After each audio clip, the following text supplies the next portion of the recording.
be reminded?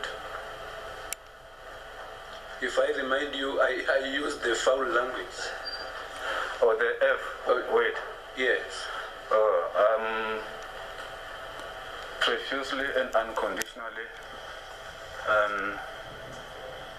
withdraw that and beg apology. And it's my appeal to everyone, let us use acceptable language in whatever we do or say. I don't think we have the latitude, however emotional we may get to be, no matter how touched we get to be, let us remind ourselves. I think I said this at the beginning of the trial, that this process, we are role players in this process, but we don't own it. We are deployees in this process. The real people that matter are the accused, their relatives, and the people who were affected by the crime we are busy with. Those are the people who matter, and it is our country who deployed us here, and we should handle that opportunity with all the respect and all the care. So I take it because I think it shouldn't be on behalf of only myself. The advocate therefore apologizes for that. I want to take it that Advocate Baloi, Advocate Mshololo, that the apology is accepted. Indeed, no. Thank you, Lucy. May I start? Yeah, let's proceed.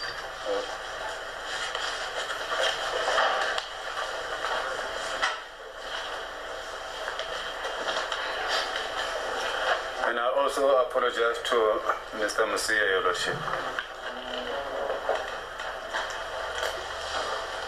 Yes, Mr. Meyiwa, he apologizes for the foul language used. Apology accepted, my lord. Thank you very much, sir.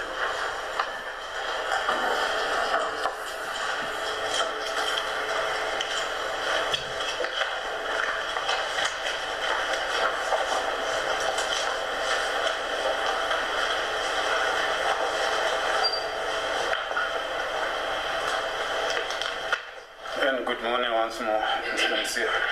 Good morning, Advocate. Mr. Meyiwa, yesterday,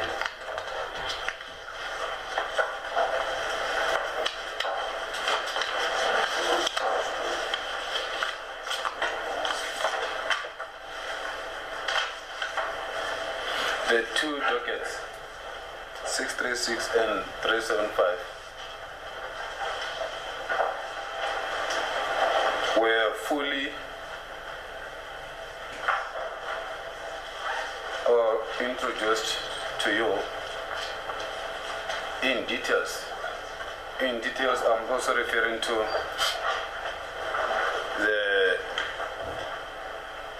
which team is investigating 636 and who is investigating 3775, and there are theories therefore whereby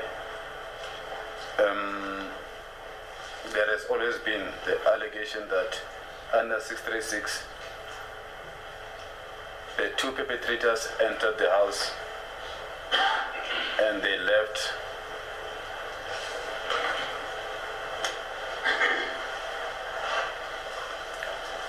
unfortunate incident whereby at the end of the day we had a deceased in that house, and 375 is in total opposition of the theory of 636, whereby 375 saying nobody entered in the house. If we have to have a person killed, the deceased, that person should be in that house. If we have the murder weapon. That murder weapon must have been in that house and been brought by one of those people who supposed to be charged according to 375. You still remember everything about that? I still remember, my lord. Kweqiniso-ke ukuthi izolo uye wamchazela kabanzi-ke ngalamadokodo amabili eku-636 no-375 la ushilo-ke khona ukuthi u-636 ila khona iy'nsolo zithi kunabasolwa ababili abangena endlini base-ke bedubula aze-ke u-375 athi cha akunabantu abangena khona lapho umuntu owabulala umufi wayephakathi endlini futhi-ke nesibhamu esabulala noma esadubula umufi yisibhamu esalethwa omunye walabo bantu ababephakathi endlini. Ngiyakhumbula lokho ungitshela kona noma ungichazela izolo. And the investigators under 375, I can put it to you that they are determined that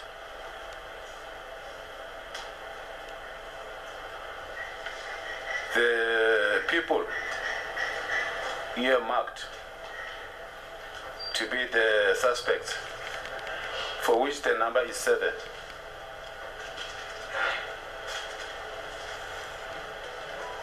they must be arrested, charged, and be prosecuted. That's how the investigators of 375 are so determined.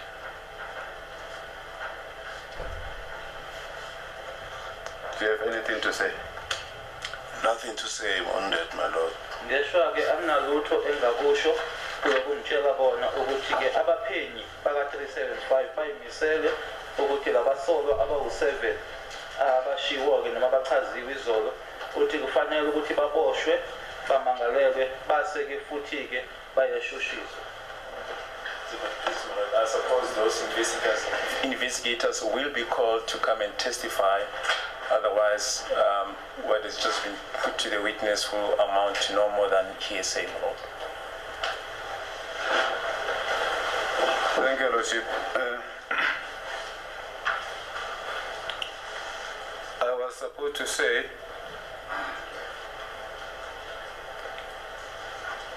we are reliably informed that the investigators of case docket 375 are determined that the earmarked suspect, according to their case, they should be arrested and charged. Yeah, Why I'm saying this? That doesn't seem to be the issue. The issue is whether you are going to call, since you are putting it on record here, whether you are going to call those investigators to come confirm what is now being labeled hearsay by your colleague. The reason I'm saying this, Your Lordship, is because, in response to that, the reason I'm saying this is because on the 17th of March, it was the date when the defense of case 124 were in this court, Your Lordship, before your brother, Judge Bar, for the disclosure. So the disclosure was made on case 636 and 375. So I'm saying this on the background of the fact that I've got the disclosure of 375 and would be the witnesses and would be the suspect in that regard. So hence it may not be necessarily so saying that it's a hearsay or the investigating officer should come and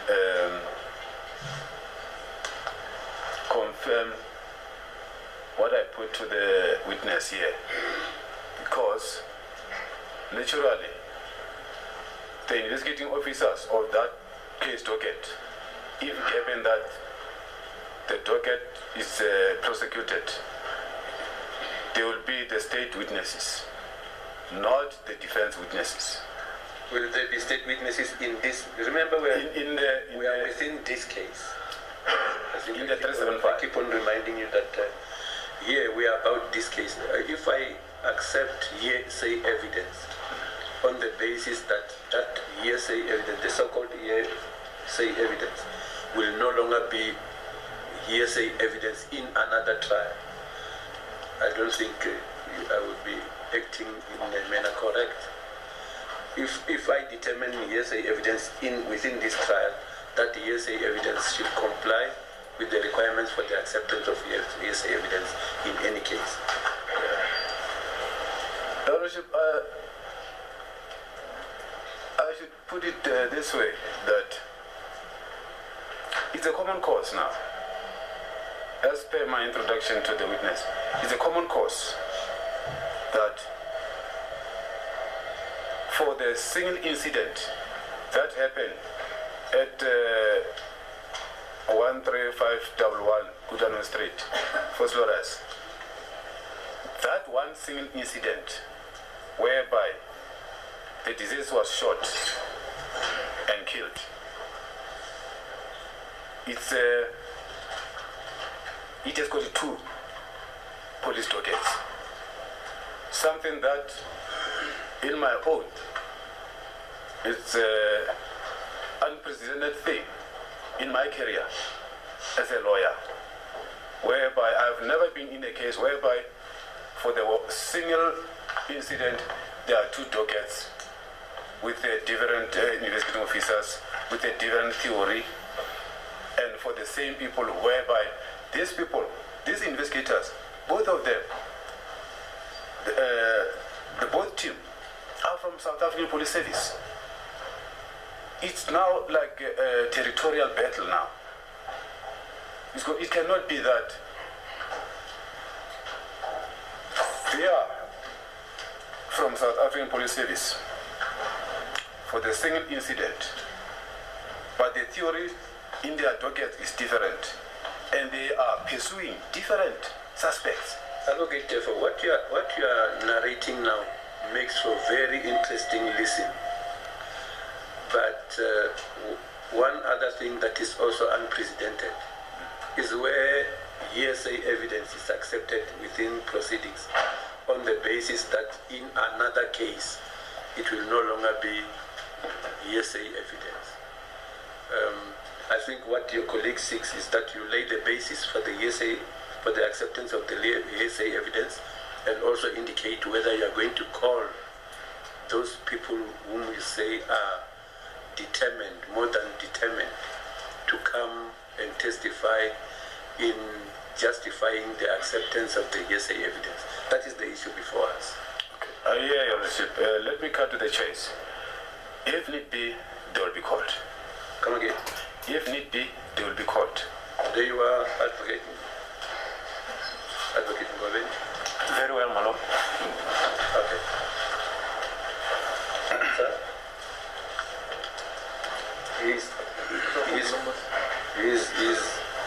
He's telling you that investigators in case number, is it 363? 375 shall be called to come and testify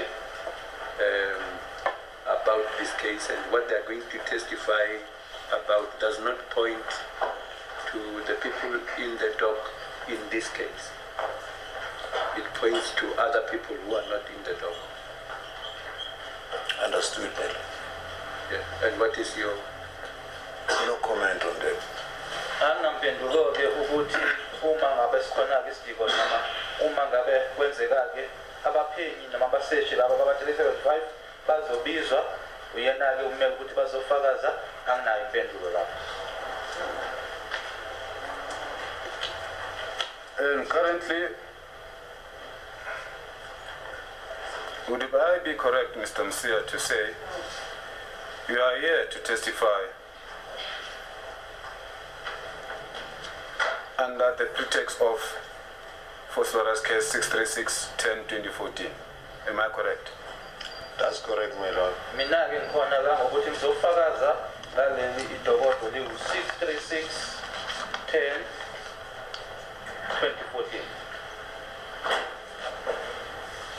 Then you can further confirm yourself as a witness before this court under 636 that yourself voluntarily at your own peril, at your own volition, you have deposed affidavit in relation to how did you find the scene at the primary crime scene. I think now onward you did assist, because when I talk about primary and secondary, you'll be the best person well positioned to know what I'm talking about. Am I correct? That's correct, madam. So, if I'm saying in my continuation that yourself, voluntarily so, and knowing, as from yesterday, when you get the clarity of the two case dockets, that you have personally deposed an affidavit in relation to your observation and the finding at the scene of crime, the primary scene of crime, under Phosphorus Case 375 of 01/2019. Can you confirm that? I can confirm that, my lord, and I just want to complain about the manner in which Colonel Buthelezi came to request my statement. She was not, she never disclosed fairly to me where does she belong or which unit under the police, because she said, she told me that she's from the Crime Scene Management National Office, of which I think it was not true. Engifisa nje ukuthi ngakutshela lenkantolo ukuthi bengafisa-ke ukuthi ngimangaleke noma ngisho ukuthi indlela aweza ngayo kumina uKenneth Buthelezi nangenkathi eyichaza-ke ukuthi uqhamuka kuphi-ke cabanga ukuthi akazange akhulume iqiniso asho ukuthi usuka kuyiphi i-unit. And the purpose of the statement, I was never told about the case, of which I was supposed to be told before I write that statement, my lord. Futhi-ke angizange ngitshele nangenhloso yaso istatimende leso, futhi noma istatimende esihambelana naliphi icala, kwakufanele ukuthi lokho ngakutshela. You mean you were not told about which case, case number 375? 375, my lord. Akazange asho kumina-ke ukuthi nanjengoba mina ngila ngo-636 ukuthi yena-ke ucela istatimende ecela u-375.